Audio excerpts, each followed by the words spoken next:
Hello friends, welcome back my channel. मैं सुदेश यादव। आज हम पढ़ेंगे जो 30 प्रश्नों का सेट हमने जो अभ्यास प्रैक्टिस सेट बना रखा है, उसमें आज चौथा भाग चल रहा है।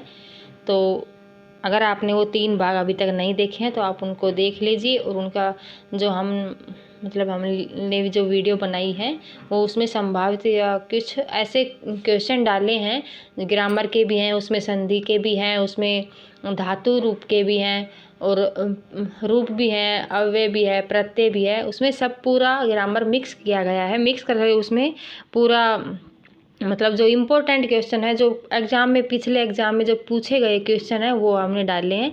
तो अगर आपने वीडियो को अभी नहीं देखी है तो वीडियो को देख लेना, और वीडियो अगर अच्छी लगे आपको तो आप वीडियो को लाइक कर देना। और अगर आपको ऐसे ही सीरीज से जुड़ना है, अभ्यास प्रश्न आपको करने हैं, तो चैनल को सब्सक्राइब कर लेना और बेल आइकन का बटन ज़रूर दबा देना।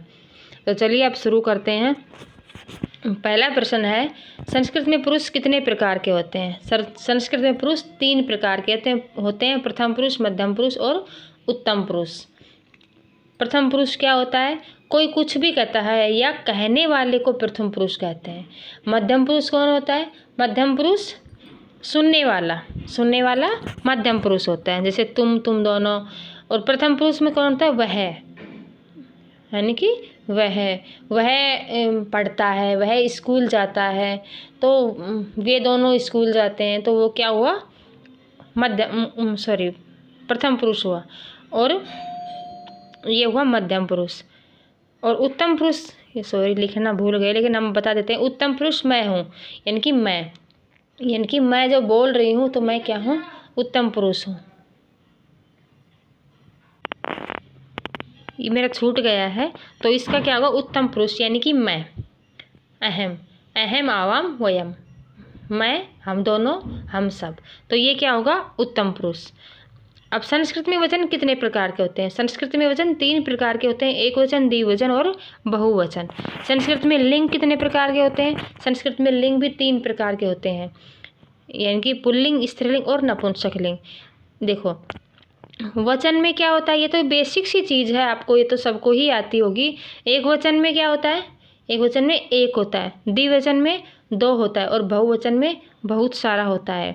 और संस्कृत में लिंग कितने प्रकार का होता है? 3 प्रकार का। पुल्लिंग माने कि यहाँ पर कोई किसी का नाम होगा, पुल्लिंग होगा। और स्त्रीलिंग यानी कि यहाँ पर कोई स्त्री का नाम होगा या कुछ ऐसा। और नपुंसक लिंग, जो ना तो स्त्री है ना पुरुष है, तो वहाँ पर क्या होगा? नपुंसक लिंग। नपुंसक लिंग में क्या होता है? जैसे पुस्तक, जो चल फिर नहीं सकती, वो सब क्या होगा? नपुंसक लिंग में आता है। संस्कृत में कारक कितने प्रकार के होते हैं? संस्कृत में कारक 6 प्रकार के होते हैं। कर्ता, कर्म, करण, संप्रदान, अपादान और अधिकरण। क्योंकि संबंध और संबोधन को यहाँ पर संबंध को यहाँ पर कारक नहीं माना जाता है संस्कृत में। ठीक है। कर्ता कितने होते हैं? कर्ता 9 होते हैं। सहता होते, त्वम, युवाम, यूयम, अहम, आवाम, वयम। च वर्ण का उच्चारण स्थान है तालु। लट लकार का प्रयोग होता है भविष्यकाल। चर प्रत्याहार के अंतर्गत वर्ण नहीं आता है। एक का उच्चारण स्थान लिखिए, कंठ तालु। षण्वती संख्या है 96, यानी कि 96। 96 को क्या बोलते हैं? खण्वती संख्या। नदी शब्द का पंचमी एक वचन रूप है नद्यः, नदीभ्याम, नदीभ्य। लब धातु में कत्व प्रत्यय का रूप होगा, यानी कि लब धातु में अगर हम कत्व प्रत्यय जोड़ेंगे तो सबसे पहले तो ये देखना कत्व प्रत्यय का शेष क्या होता है। त्वा शेष होता है कत्व प्रत्यय का। और अगर हम लब धातु में जोड़ेंगे तो उसका बनेगा लब्ध्वा। क्या बनेगा? लब्ध्वा। भू धातु लोट लकार मध्यम पुरुष बहुवचन का रूप होता है भवतः। गद्यत्रयी के अंतर्गत कौन से कवि आते हैं? एक हमने कल पढ़ा था बृहत्त्रयी। बृहत्त्रयी में 3 महाकाव्य होते हैं, और गद्यत्रयी में बाणभट्ट, सुबंधु और दंडी। ये 3 महाकवि ऐसे हैं जो गद्यत्रयी के अंदर आते हैं। अहम हिय विद्यालयम गतवान। इस वाक्य में अव्यय पद है, तो इस वाक्य में अहम अव्यय पद भी नहीं है, विद्यालयम भी नहीं है, गतवान भी नहीं है, हीये अव्यय पद है यहाँ पर।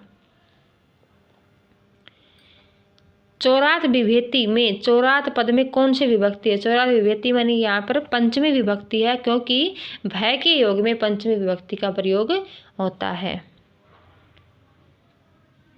करण कारक में कौन सी विभक्ति होती है? करण कारक में तृतीय विभक्ति होती है। कर्ता ने कर्म को करण से, करण यानी कि तृतीय विभक्ति होती है। पीतम अमरम यस्य सह, यह समास होगा बहुब्रीहि समास।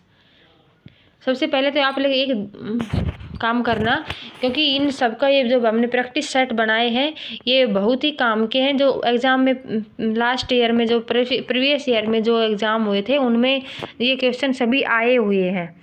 और आप लोग अगर इन क्वेश्चनों को पढ़ेंगे, इनको प्रैक्टिस करेंगे तो पक्का आपका सिलेक्शन पक्का है, क्योंकि हमने इतना मतलब मेहनत से भी बनाई है और आप लोग भी मेहनत करेंगे तो हम दोनों की मेहनत मिलकर क्या होगा कि आपको सफलता अवश्य मिल जाएगी। ठीक है, तो आप लोग मेरा ये चैनल है, इसको एक बार आप सब्सक्राइब ज़रूर कर लेना, क्योंकि मैंने बहुत मेहनत से बनाई है। अगर वीडियो आपको अच्छी लगे तो वीडियो को लाइक और ज़रूर कर देना। हरित रात में पीतम अमरम यश है, यह समास होगा बहुब्रीहि समास। यानी कि बहुब्रीहि समास में क्या होता है, ना तो पूर्व पद प्रधान होता है ना उत्तर पद प्रधान होता है, इसमें कोई तीसरा ही पद प्रधान होता है, तो वो क्या होता है, बहुब्रीहि समास। समझ गए? मतलब पीला अंबर है जिसका, यानी कि विष्णु। हरित रात में कौन सा तत्पुरुष समास है? हरित रात है, त्रात है, यानी कि इसमें हरि, यानी कि इसमें तृतीय तत्पुरुष समास है। धातृ प्लस अंश संधि पर, इसको संधि का अगर बनाएंगे तो क्या बनेगा, धात्रांश है, इसमें यण संधि है। पवित्रम पद का संधि विच्छेद होगा, पो प्लस इत्रम, इसमें आयादी संधि है। पो यानी कि ओ का अव हो जाएगा इसमें, अयादी। गंगा नदी सभी नदियों में प्रसिद्ध और पवित्र मानी जाती है, इसका संस्कृत अनुवाद होगा, गंगा नदी सर्वासु नदीसु प्रसिद्धा पवित्रा च मन्यते। आपको थैंक यू, अगर आप लोग जो वीडियो देख रहे हैं उनको लाइक कर दिया होगा, इसलिए मैंने आपको थैंक यू बोल रही हूँ कि आपने वीडियो को देखा और मतलब वीडियो को लाइक किया। अगर लाइक नहीं करते हैं तो कोई दिक्कत नहीं है, अगर आपको समझ में नहीं आता है तो आप हमें कमेंट के ज़रूर बता सकते हैं। तो अगला ये होगा, गंगा नदी सभी नदियों में पवित्र और प्रसिद्ध और पवित्र मानी जाती है, इसका संस्कृत अनुवाद होगा, गंगा नदी सर्वासु नदीसु प्रसिद्धा पवित्रा च मन्यते। ये थोड़ा सा गंगा नदी सर्वासु नदीसु प्रसिद्धा पवित्रा च मन्यते। रघुवंश कैसा ग्रंथ है? रघुवंश एक महाकाव्य है। प्रग्रहीय संज्ञा करने वाला सूत्र है, इदुदेद द्विवचनम प्रग्रह्यम। मया पद किस विभक्ति एक वचन का रूप है? मया शब्द अस्मद शब्द है, तृतीय विभक्ति एक वचन का रूप है, मया अवाभ्याम अस्माभिः। पुत्री को संस्कृत में क्या बोलते हैं? तनया, सुता, आत्मजा। उपसर्ग कितने होते हैं? उपसर्ग 22 होते हैं।